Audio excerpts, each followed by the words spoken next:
Tired of all the election coverage? Gene Moose has some fresh perspective on the debates. And what is pickleball? Chatt State IM REC has it, and we'll tell you what it is. Those stories and more on Today at Chattanooga State.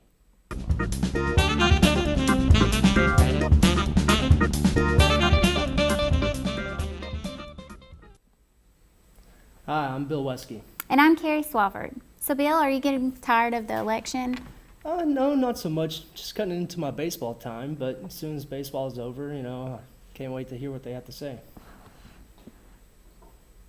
The pundits have digested the serious side of presidential debate.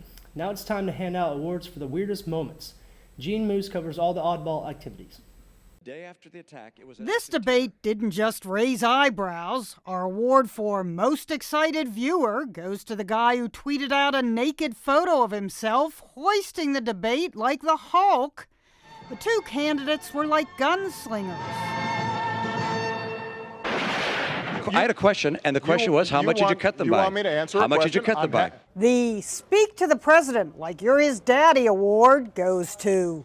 You'll get your chance in a moment. I'm still speaking. Candy, hold on a second. Mr. President, I'm still speaking. I'm sorry. And if the words won't come out, might as well resort to true or false. Not true, Governor Romney. So how much did you cut them by? Not true. It's just not true. It's absolutely true. As one joker on the web put it, am not, R2.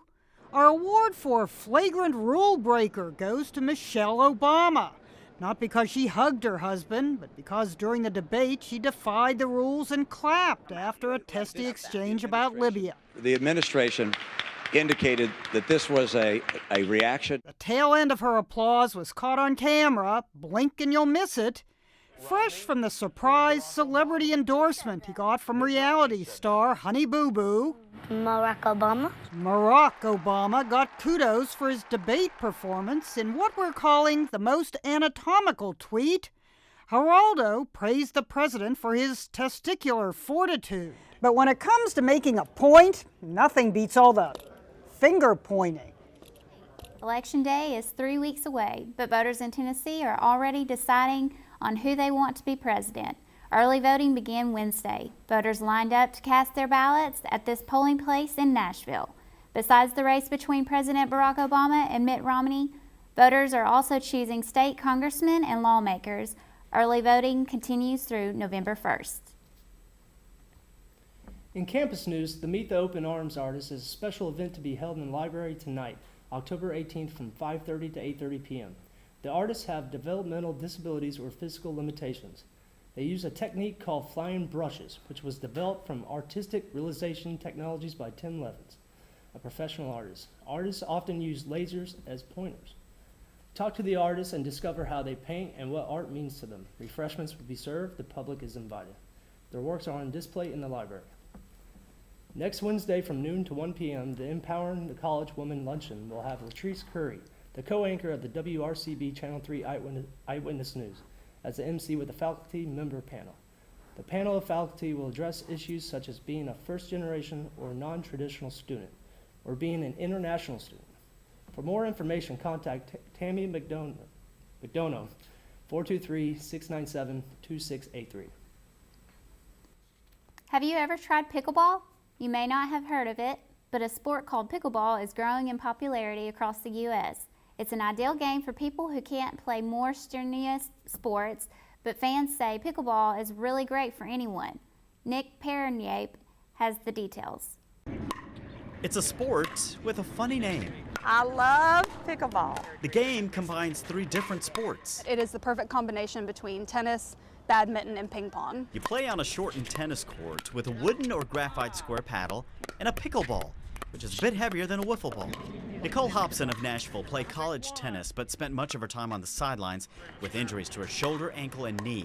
She gave up tennis and discovered pickleball. It sounds like a big joke. Now she can't stop playing it. There's a smaller court, especially when you're playing doubles. It's a small court, and there's not as much movement. Nicole has organized a small but growing group of Nashville pickleballers who play twice a week at Centennial Sportsplex.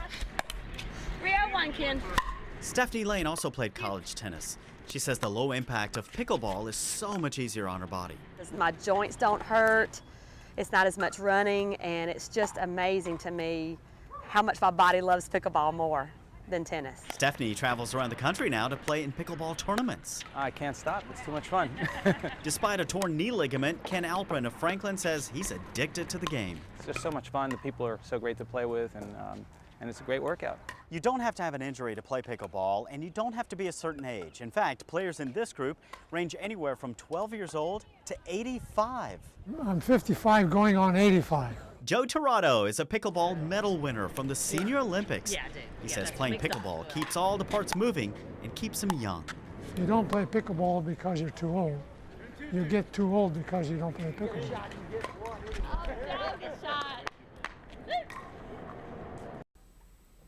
So how did pickleball get its unusual name? Evidently the game was first played in Washington back in the 60s when a family was playing a modified version of badminton using a wiffle ball.